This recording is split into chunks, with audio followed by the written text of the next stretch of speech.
Okay, thank you very much to all of you that are connected. This is our second clinical case in 2025 of the Pediatric Assembly, the Virtual International Pediatric Pulmonology Network. And I'm very happy to present to the group of Argentina, heading by Inés Uriburu, who is going to present the people that is going to share with us these two clinical cases. Thank you very much for being here. Thank you very much. Well, I'm Inés Uriburu. I'm a fellow in pediatric respiratory medicine here in Hospital Garrahan in Argentina. I want to thank, first of all, I want to thank ATS for inviting us to present these interesting cases. I'm here with Gonzalo Mentasti and Belén Barrabino that are also fellows here in the hospital that are going to present the cases, and then we're going to discuss them with Dr. Maximiliano Salim and Dr. Claudio Castaños that are doctors here in the Pediatric Respiratory Medicine department of the hospital. Well, I let Gonzalo to present the case. Okay, thank you, Anna, for the presentation. I would like to express my gratitude to the ATS for this opportunity. I will begin by presenting the case of a 4-year-old boy who was previously healthy with no respiratory conditions. He has undergone outpatient follow-up in our institution due to an arteriovenous malformation, AVM, in the left lower limb.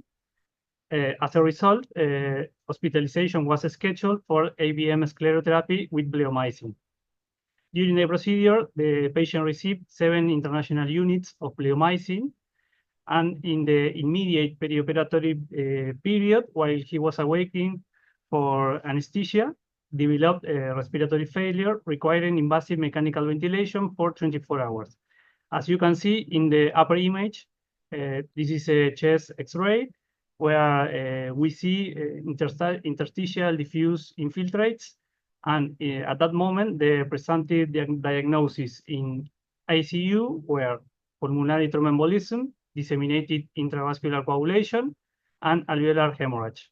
A chest CT angiography scan was performed, as you can see in the bottom image, where you can find some areas of diffuse alveolar opacities, ground glass opacities, and no signs of pulmonary filling defects.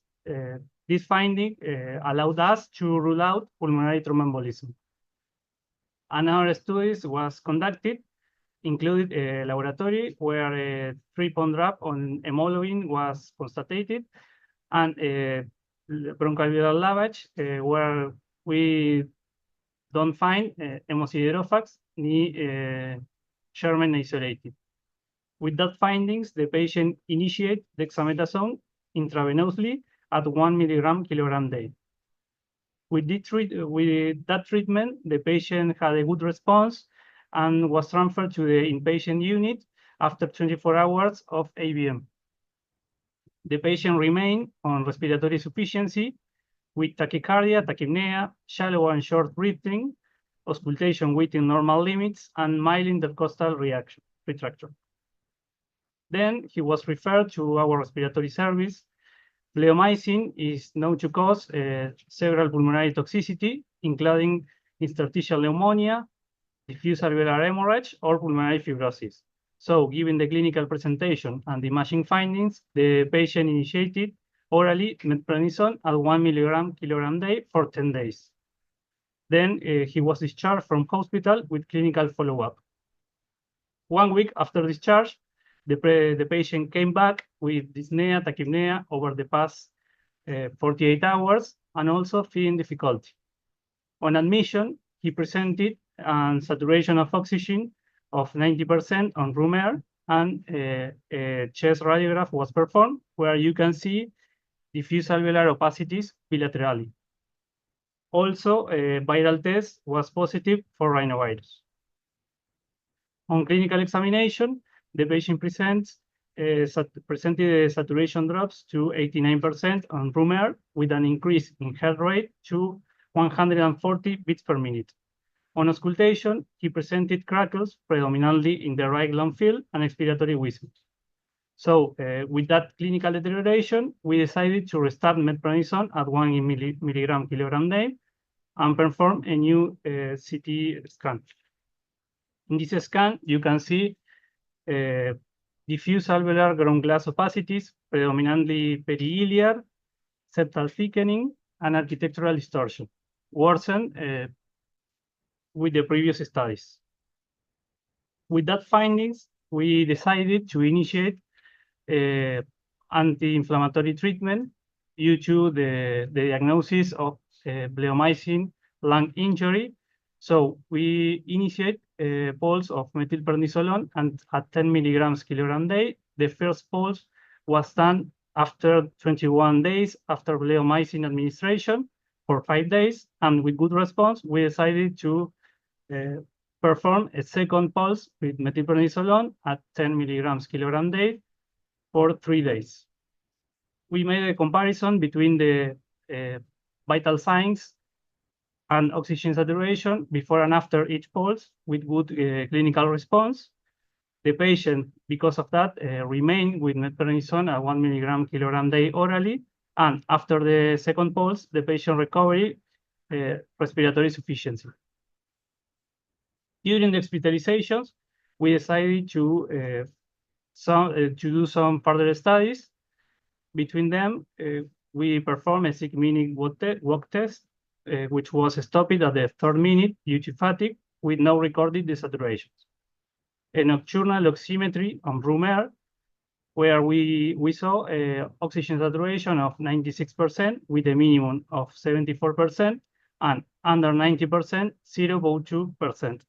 Finally, an echocardiogram was conducted within normal limits with no signs of pulmonary hypertension. Then the patient was discharged from hospital with methylprednisolone at 1 milligram kilogram day with outpatient follow-up. About our follow-up management plan, we decided, because of this good response, to perform a 3rd and 4th pulse of methylprednisolone. One was performed at day plus 48 after bleomycin administration, and the last after day plus 100 with tapering of corticosteroid doses. With good response, we decided to discontinue this treatment on day plus 100. About the patient progress, he presented good respiratory evolution, no oxygen requirement, normal 6-minute walk test, good weight gain progress, no exertional dyspnea, and pulmonary function test. The patient didn't make a good test because of inability to perform a good technique. Then we perform another CT scan after the 4th pulse on day plus 100, where you can see the diminution of the ground glass opacity areas, which has been replaced by areas of pulmonary distortion and some areas of honeycombing. In the last follow-up visit, the patient presented with favorable clinical evolution, with no exacerbations, no dyspnea, auscultation within normal limits, approaching to start the preschool, another pulmonary function test without the correct technique, and a normal 6-minute walk test. This was our last CT scan, 14 months after bleomycin administration, where we can see a good clinical and obviously a good imaging resolution of the previous lesion that we observed. In summary, in this timeline, I'll show you the chronological evolution and progression of our patient. And in the next slide, we can see the evolution and normalization of vital signs and oxygen saturation during each of the methylprednisolone pulses. Finally, to conclude my presentation, I show you the evolution of the CT scans made during the follow-up of the patient, where you can see clearly the improvement of this image. Thank you for your attention. Next, Dr. Salim will be presenting some topic of bleomycin lung injury. Good afternoon. Thanks a lot for the invitation for this presentation. I will discuss some topics about pulmonary injury due to or secondary to bleomycin. Bleomycin is a cytotoxic antibiotic with anti-cancer properties, initially discovered in 1966 and later introduced as a therapeutic agent for malignancies. It was approved by the FDA in 1975 as an anti-cancer drug, and since 1977 has also been used as an effective intralesional treatment for vascular and lymphatic malformations. Due to its sclerosing properties, it has been widely utilized with fewer reported adverse effects compared to other agents. The mechanism of action of the bleomycin exerts its anti-tumor effect primarily through the induction of tumor cell apoptosis and the inhibition of tumor angiogenesis. Its cytotoxicity is mediated by the formation of free radicals, which induce DNA damage and ultimately led to cell death. Here we can see a picture with the different forms, the different ways where the inflammation and the different cytokines go through a final stadium of chronic inflammation and ultimately fibrosis. These inflammatory cascades promote the polarization of macrophages, amplifying the inflammatory response. The subsequent acute inflammation and cytokine release and immune cell infiltration results in excessive production of reactive oxygen species and nitric oxide, a process known as respiratory burst.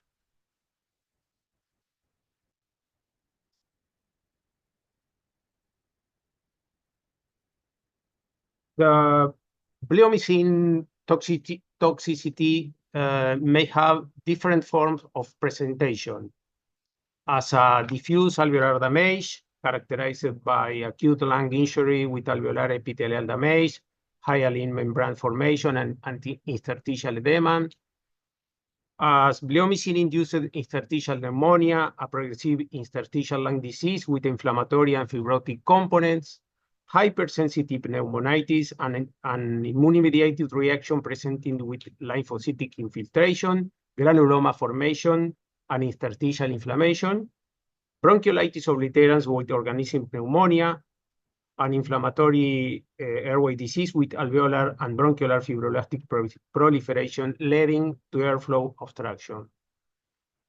Pulmonary fibrosis is the final stage of the lung injury characterized by excessive collagen deposition, architectural distortion, and progressive loss of pulmonary function.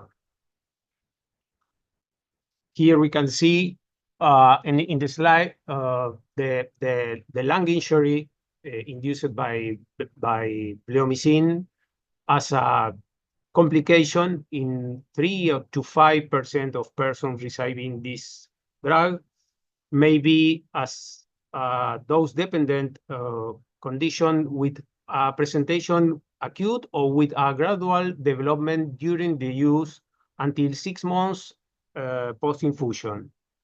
As we can see, it can progress to pulmonary fibrosis with a mortality from 2 to 3%. The clinical presentation may have dry cough, exertional dyspnea, fever, rest dyspnea, tachypnea, cyanosis, and in the examination, bivasal, subcrepit and RAS, rhonchi, pleural, and friction rub. The clinical condition depends from the involvement of the respiratory and of the lungs. There are some risk factors, especially in adults with an accumulated dose of more than 400 milligrams, more than 30 years old, previous renal damage, radiotherapy, and oxygen therapy. The diagnosis, or for the diagnosis, we can do a chest X-ray, and we can see bilateral involvement bibasilar infiltrates, interstitial infiltrates, alveolar infiltrates, and lobar consolidation. When we perform on CT, we can see this condition with more precision and subpleural, nodular, and linear pattern, bilateral basal involvement, and alveolar hemorrhage.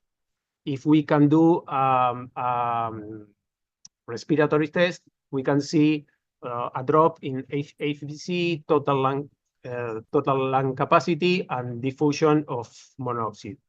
And we can do a Balcel count for investigation of infection or another condition. The treatment is a rare condition, and the treatment is reported by clinical cases. And the majority of the clinical case use corticosteroids as IV pulses or as oral intake.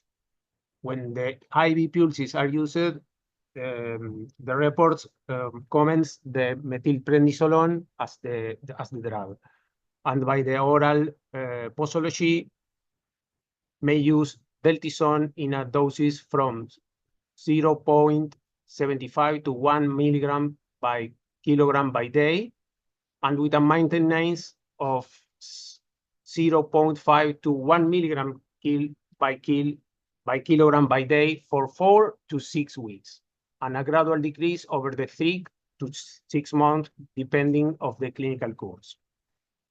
Another recommendation is to reduce the hyperoxia because there are free radical, as we can see, and there are reports who recommends Montelukast as a leukotriene inhibition or pentoxifilina to make reduction in the inflammatory cytokines and with an antifibrotic effect. There are certain limitations for the current treatments because the options are limited, their efficacy, safety, and availability have significant concerns. Conventional therapies often fail to effectively alleviate symptoms or prevent disease progression. There are side effects by the corticosteroids, for example, and there are some limited evidence in pediatrics for drug used as antifibrotic as the adults can use. This was the line. Thank you very much, Dr. Salim. Here we have only one question of Adriana, who asked why an endovascular coil was not used in this case or lobectomy. The endovascular for the treatment for the sclerosis of the MAV, or an endovascular coil for the pulmonary disease. I don't know if Adriana wants to explain something of this. To ask. There was not an hemoptysis or an active bleeding from the lung. We suspect the alveolar hemorrhage because there was some condition in the lungs as the ground glass opacities, but there was not an active bleeding of the lung. I think this is the condition to consider the coil. The patient doesn't have a map. The patient have a malformation, a vascular malformation in the yeah. So that's the reason that they didn't use ribs. We use, of course, we use this kind of coils when they are mapped or the bleeding are from the lung. But this is not for the lung. It's for outside the lung, and it's a congenital malformation. In the left lower limb, in the first slide, we can see the malformation. The MAV was in the left lower limb. Yeah, you can use another thing, not bleomycin. That's another solutions that they are less. There are less complication than the bleomycin, but in this case, we don't know why the people, the radiologists, use bleomycin. After that, they didn't use it again. They are familiarized with the use. Well, thank you very much, Dr. Salim. There are no further questions. So now Belén Barrabino is going to present the second case. And then Dr. Claudio Castaños, who is chief of the department, is going to discuss this case. Okay, good afternoon, everyone. My name is Belén Barrabino, and I am a pediatrician and a second-year pulmonary resident. Thank you for allowing us to present this rare case of alveolar capillary dysplasia with misalignment of the pulmonary veins, which I am presenting in collaboration with my chief, Dr. Claudio Castaños. This is the clinical case of a 6-year-old patient with no significant perinatal and family history that at 2 months of age, he began experiencing episodes of cyanosis, dyspnea, accompanied by a systolic murmur, which led to a referral to Garrahan Hospital. During the evaluation in the emergency department, the patient was found to have respiratory insufficiency, but without wheezing or hypoventilation. Oxygen therapy was initiated via nasal cannula at 1 liter per minute, which improved his oxygen saturation. However, intercostal retractions and tachypnea persisted. A chest X-ray showed a normal cardiothoracic index, but revealed a right paracardiac infiltrate. An echocardiogram demonstrated no structural abnormalities, but identified a patent ductus arteriosus, severe pulmonary hypertension, and both hypertrophy and dilation of the right ventricle. As part of initial management for pulmonary hypertension, the patient was started on sildenafil and spironolactone. A pulmonology consultation was requested due to his persistent oxygen requirement, tachypnea, and tachycardia despite oxygen therapy.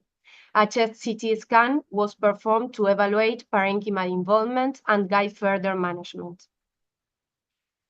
This is a non-contrast chest CT performed before initiating therapeutic treatment, with the cubitus cuts to assess lung parenchymal involvement and potential air trapping. Axial supine cuts show diffuse bilateral ground glass opacities and mild interlobular septal thickening, suggesting early fibrosis or interstitial edema. On left lateral decubitus, the dependent lung shows increased density, indicating parenchymal involvement. Given the clinical presentation, a molecular study identified a heterozygous likely pathogenic variant in the CSF2RB gene, which is associated with pulmonary alveolar proteinosis. However, it didn't confirm the diagnosis because it is an autosomal recessive disease. Based on these findings, the patients underwent corticosteroid pulses therapy, receiving 6 pulses between 5 and 10 months of age. However, this treatment didn't result in significant changes. Non-contrast chest CT after 6 corticosteroid pulses showed an increased anterior-posterior thoracic diameter, bilateral lung involvement with ground glass opacities, hypoperfusion, and septal thickening, and subpleural cystic areas. In the context of chronic respiratory failure, weight loss, and pulmonary hypertension, supplemental oxygen via nasal cannula was maintained, and azithromycin and hydroxychloroquine were added to the treatment. Due to the lack of clinical and radiological improvement, a second molecular study that had recently become available at our hospital was performed. This study identified a heterozygous likely pathogenic variant in the FOXF1 gene, confirming the diagnosis of alveolar capillary dysplasia with misalignment of the pulmonary veins.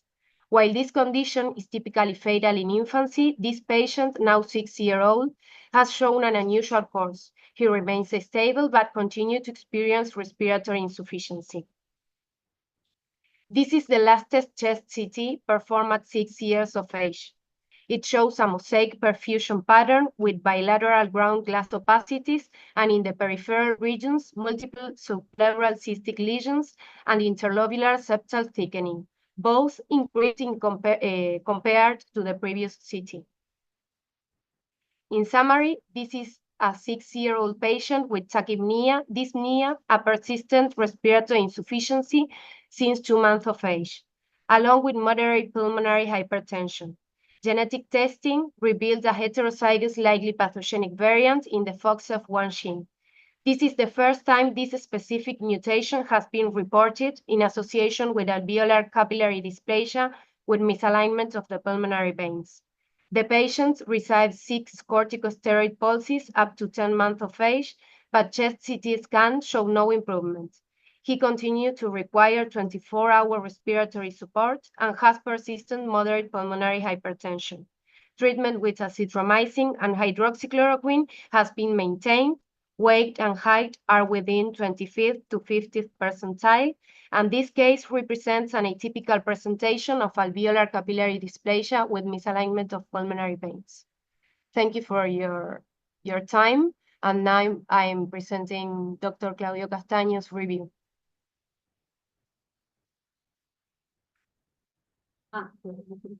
La siguiente. ¿La pasás, Belén? Sí. Bueno, el alveolar capillary dysplasia with malignant pulmonary veins is a congenital disorder, severe congenital disorder with early presentation. But we know that some cases they are not a typical presentation because most of these patients die before the diagnosis. But now we know that some patients live longer and have more time of life. It's a inherited dominant autosomal disorder, and the FOX1 mutation or translocation in the regulatory region are the cause of this disease. In healthy patients, both copies of the FOX1 contribute to the lung development. When one allele is mutated or delayed in the FOX1 gene, develops the disease. This impair vascular and alveolar formation, and it affects some alleles retain some activity. So the phenotype of these cases may be less severe, leading to later onset and prolonged survival. Most of these patients in the FOX1 mutation also have extrapulmonary abnormalities. More than 50% has extrapulmonary abnormalities because this gene develop the mesenchyma of different parts of the body, not only the respiratory, also the gastrointestinal and cardiology. La siguiente. The definite diagnosis is by lung biopsy, and in the lung biopsy we can see the reduced capillary density with misalignment of pulmonary veins. But most of these patients have are in the neonates period when appear. The lung biopsy in this patient is so difficult and also produce death of this patient. So the most of these patients, the diagnosis is do it before after die. Atypical late onset and prolonged survival is observed in some patients, and lung transplantation is the only prolonged survival in lay presented cases.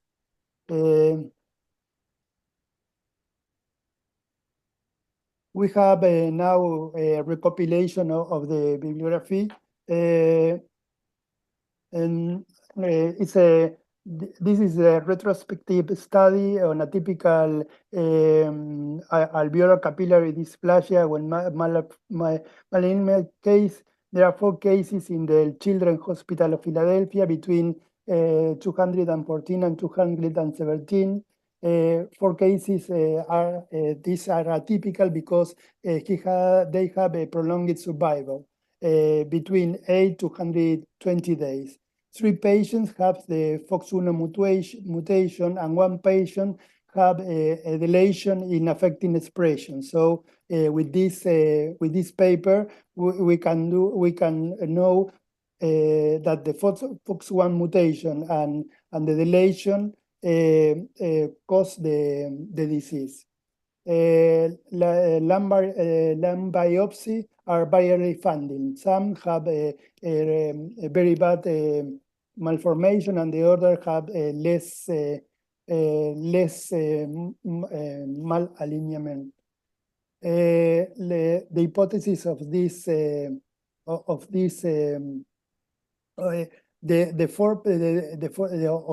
4 of these patients, 2 patients have a lung transplantation. 1 patient died after the lung transplantation. 1 patient died before the transplantation, and 1 patient continue live. So that's we can see that the disease have a different penetrance, or the genetic have different penetrance in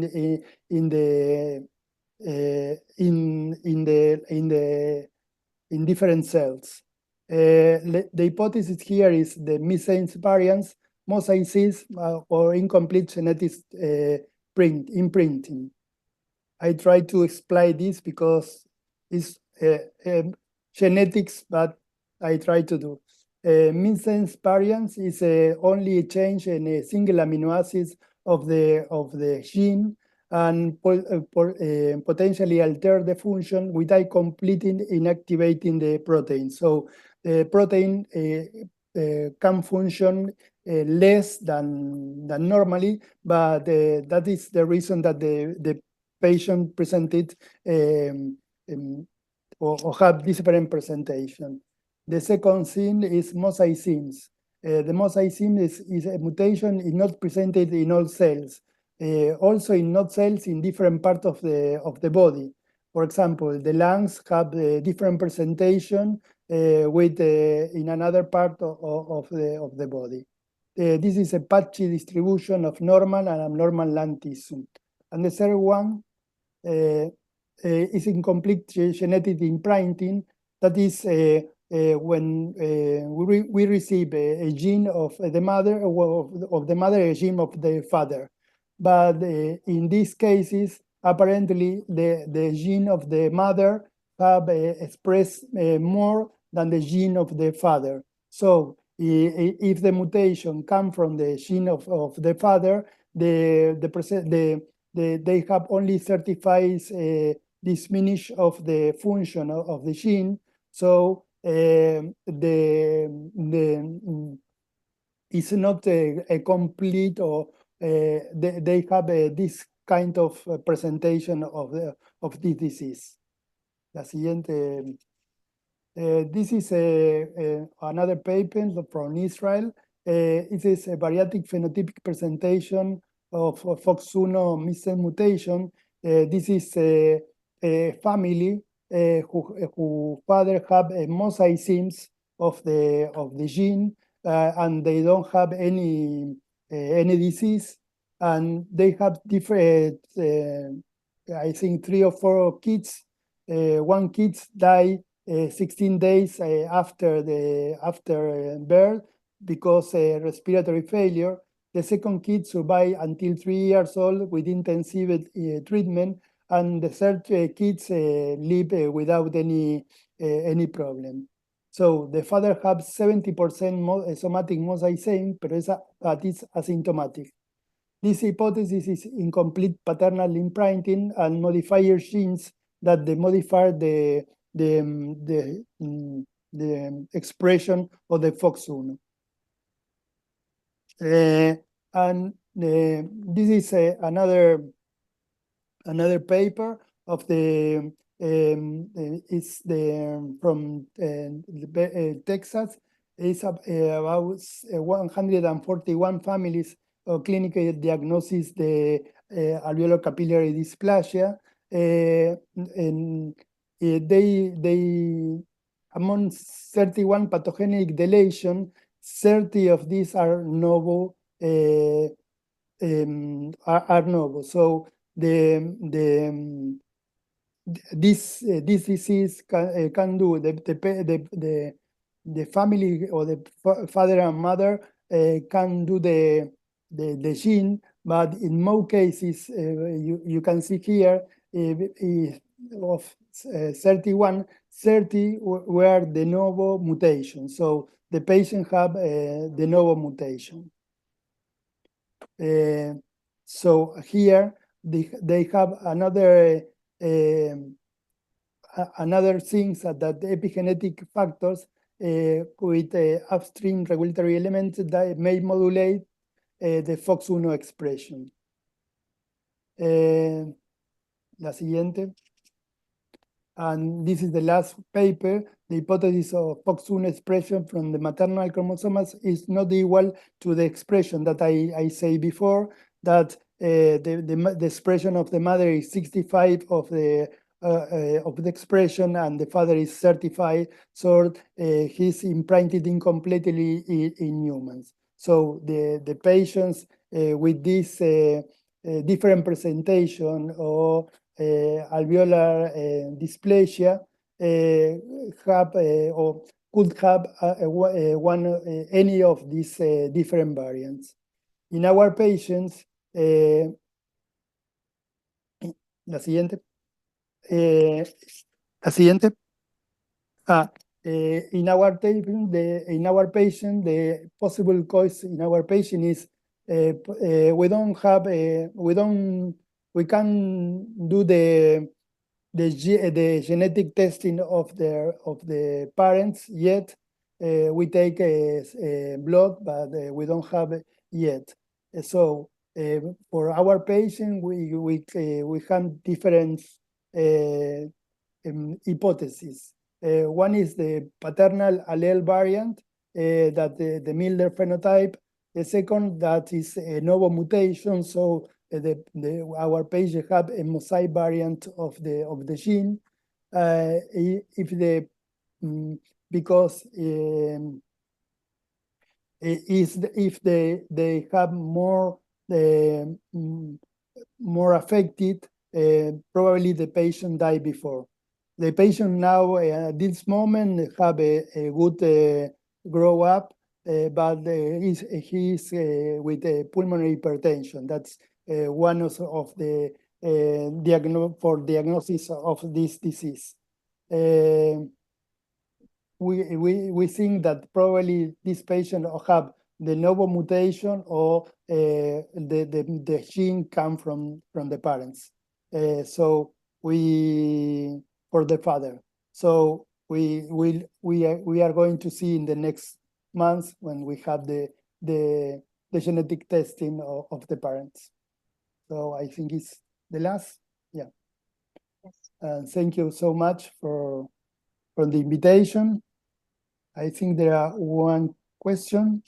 What's lung biopsy done? It's in most of these cases the patient are very bad condition. Most of these are in ECMO.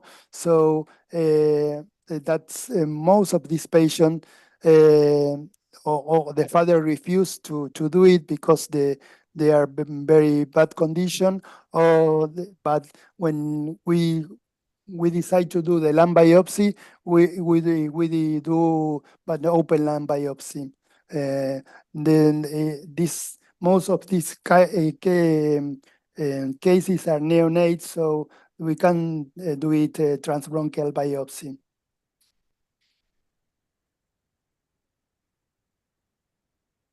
Yeah, the other question is, in any of those cases, is there someone in lung transplantation? Yes. In the face paper that I show you, the 2 patients in CHOP in Children's Hospital of Philadelphia go to transplant.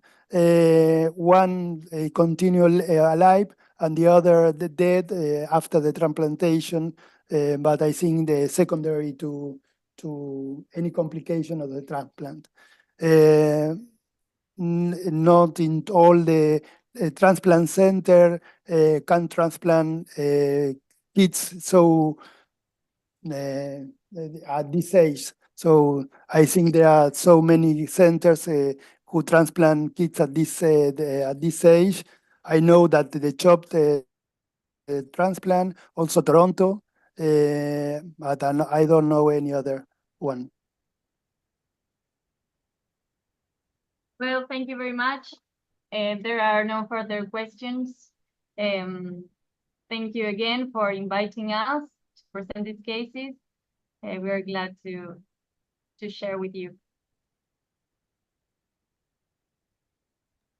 Thank you to our friends from Argentina. Thank you very much for all this effort. And we see you in a month for our next clinical cases. And thanks for being here. Thank you, Samantha. Thank you. Thank you. Bye. Bye-bye. Bye-bye.